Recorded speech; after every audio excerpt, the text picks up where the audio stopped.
club area. We're now a division, and someone here will be representing this division at district. Our Toastmaster this morning is a can-do kind of person. Years ago, after he had finished up being area governor, one of the realized about the next area governors had realized 2 weeks before the contest that they had started planning their contest.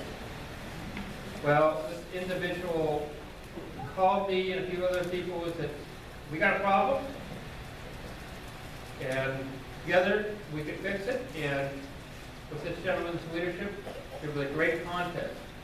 Please help me welcome our international speech contest Toastmaster, Gary Benius.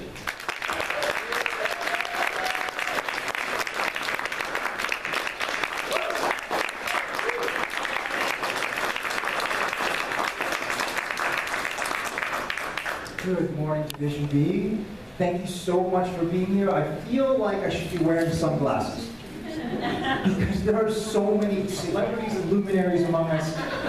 I'm almost blinded. I'm like, Without your support, these contestants wouldn't get the input and feel like they're being supported, and as a result, maybe curtail their learning. So really, you are a vital part of this contest, and I really so much appreciate you being here. I know you could be doing other things with your families or with your own time, but I really sincerely appreciate your support in attending this contest today. I would like to thank Alan Mann for allowing me to be the Toastmaster, as well as Michael Ford for putting on a great contest. Please do give them a hand.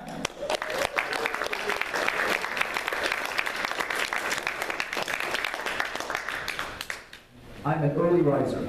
I woke up this morning and I think I made too much noise, so my daughter woke up. I was in my suit and she said, "Dad, you're not going to work, are you?" And I said, "No, I'm attending a Toastmaster contest. I'm going to be the Toastmaster." And she said, "Toastmaster? That sounds weird. What's that?" And I said, "Well, maybe someday you could become a Toastmaster because it is a place where you could practice and learn to be the best." And indeed today, part of the reason why you're here is because today you are going to be inspired and you're going to see the best speakers this division has to offer. We have 4 contestants. And as you know, the international speech contestants are true winners. Not only have they succeeded, they've been victorious at their club contest, but they've also been victorious at their area contest, so they are all winners.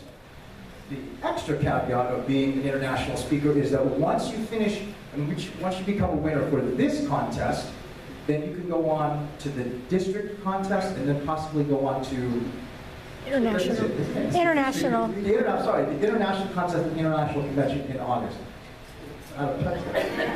where the person could be crowned world champion of public speaking. I feel like there is a world champion of public speaker here in Division B. Certainly there have been in the past, in this room, and so I wanted to go over a couple of details about the contest. As you know, maybe it's 5 to 7 minutes. There'll be a 1-minute break between each contestant, and at that time I would appreciate if you provide the audiences an opportunity with a moment of silence. Please, no walking around while the contestants are speaking. You've heard me talking about. Maybe you want to know the order of speaking. Yes? Contestant number 1, Timothy Wallace. Contestant number 2, Dave Colton. Contestant number 3, sorry, I have to get the name exactly right, Cami Finsack.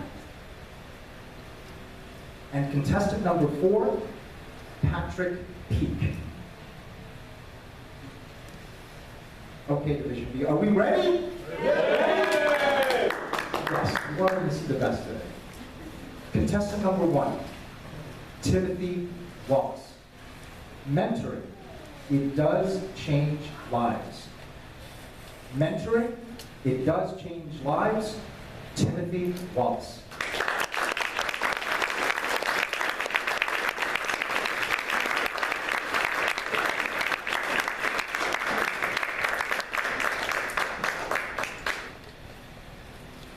This is a child's brain.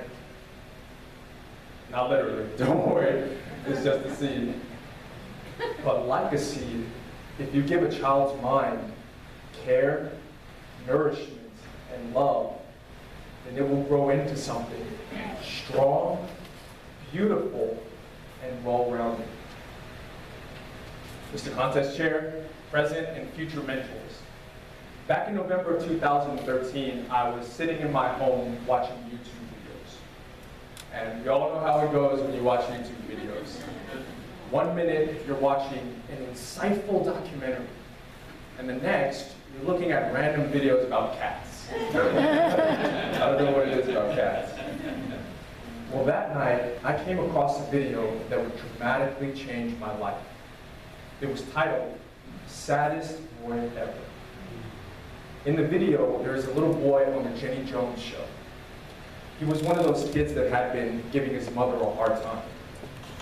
During the video, there's a drill instructor yelling at the boy.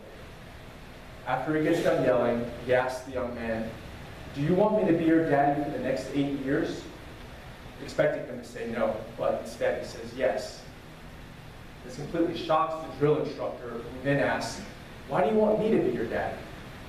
He responds, "I have no daddy," and he begins to cry. Hearing that statement struck something inside me, because I lost my father at a very young age and know only too well the pain that kind of life brings. I immediately began to research youth mentoring programs in the area and found that there was a local chapter of the Big Brothers Big Sisters program right here in Ventura County. Presently, I am mentoring 2 amazing little boys, little Johnny and Alexis. Now, little Johnny, like myself when I was his age, is very energetic, very smart, a little bit of a roughhouser, but overall a great young man. I still remember the first time that we met each other. We were playing a game of Connect 4, and I remember saying to myself, "Nah, I'll take it easy on him, you know, boost up his confidence a little bit." He whoops me 3 games in a row, even when I was trying my hardest. The second time that I went to go see him, I was walking towards the classroom that we all meet up in, and he spots me. And he starts running towards me, full speed, arms spread wide open, yelling, "Timmy!" And this little munchkin gives me this great big hug.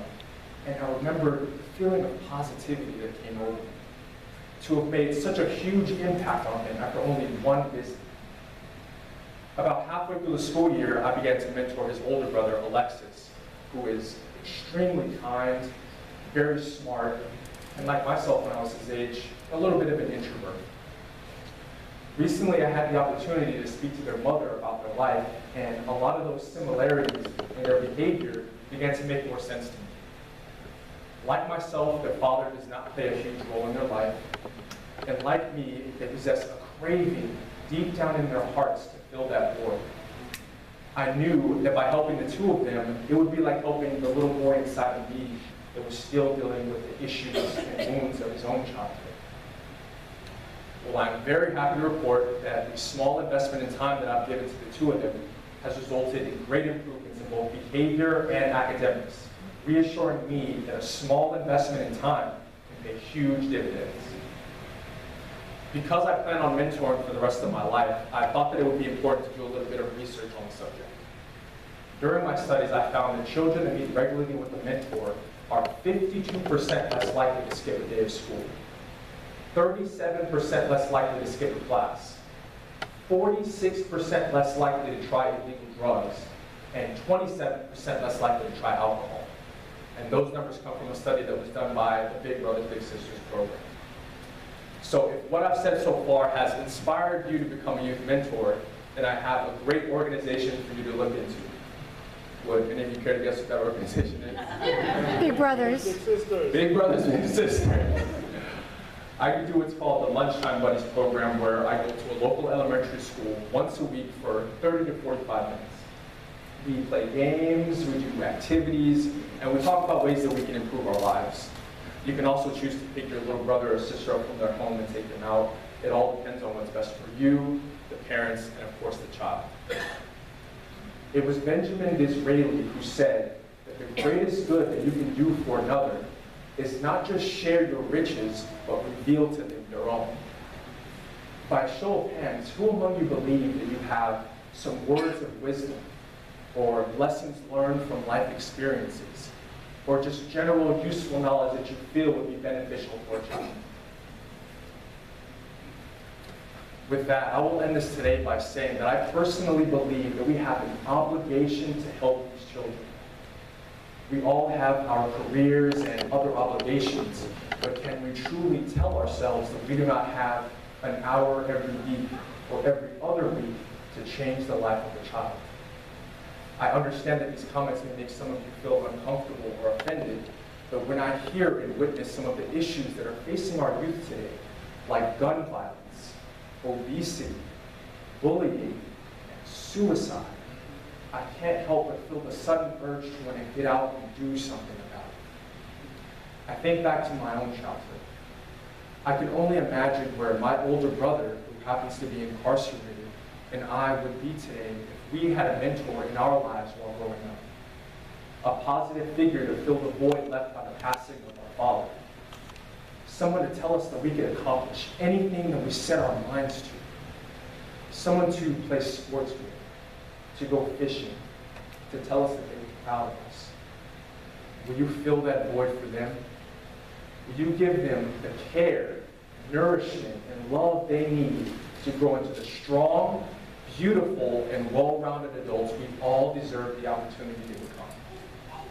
I promise you that it will be just as rewarding for you as it is for them. Mr. Congressman.